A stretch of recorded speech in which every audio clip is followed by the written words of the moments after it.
Baik, sebelumnya Assalamualaikum warahmatullahi wabarakatuh. Perkenalkan, nama saya Riki Tirta Alamsyah dengan NIM 22210100174 dan dari kelompok 6. Di sini saya akan mereview modul fikih kurmer yang disusun oleh kelompok kami, kelompok 6, dengan mengambil kelas 12. Nah, di sini saya kebagian mereview tema 1 sampai 3. Baik, yang pertama langsung saja.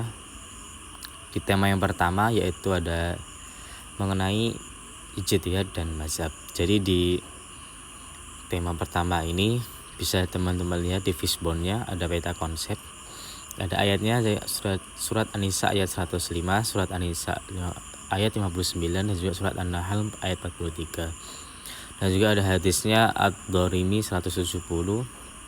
Untuk kasus dan referensinya, kelompok kami mengambil contoh kasus yang sangat populer dahulu, yaitu sholat berjarak pada masa COVID-19. Untuk tata cara berijtihad ada pola bayani, pola ta'lili, dan pola istilahi. Untuk tata cara bermazhab yaitu ada dengan taklid. Untuk tema pertama ini ada usul fikih,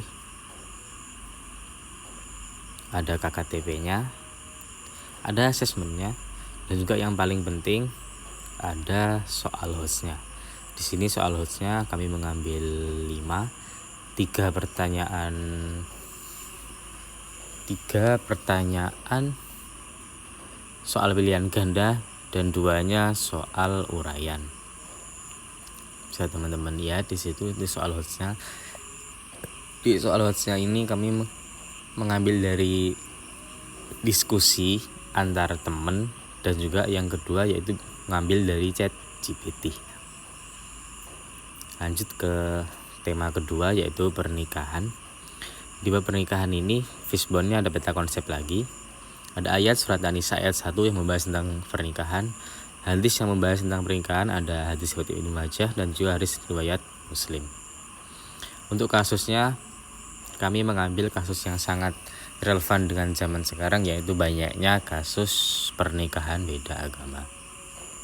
Nah, untuk bagian fishbone yang sebelah kiri itu ada pra pernikahan yang berisi mahram, hibah, hak dan kewajiban suami istri.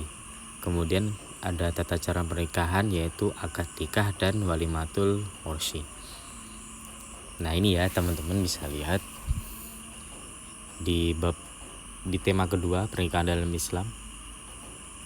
Seperti ini isinya, ini peta konsepnya. Ada hikmahnya, ada rukun nikah, dan juga ada sigot, wali dan saksi, wali nikah, dan juga hak dan kewajiban suami istri. Kemudian yang terakhir ada juga soal hoax, sama 5 juga, 3 pilihan ganda, dan 2 soal uraian. Lanjut ke tema ketiga terakhir yaitu perceraian dalam Islam. Di bab yang terakhir ini di fishbone-nya terdapat peta konsep. Ayatnya surat At-Tolak ayat 1, juga Ar-Rum ayat 21. Dan hadisnya hadis riwayat Ibnu Majah dan hadis riwayat Abu Daud.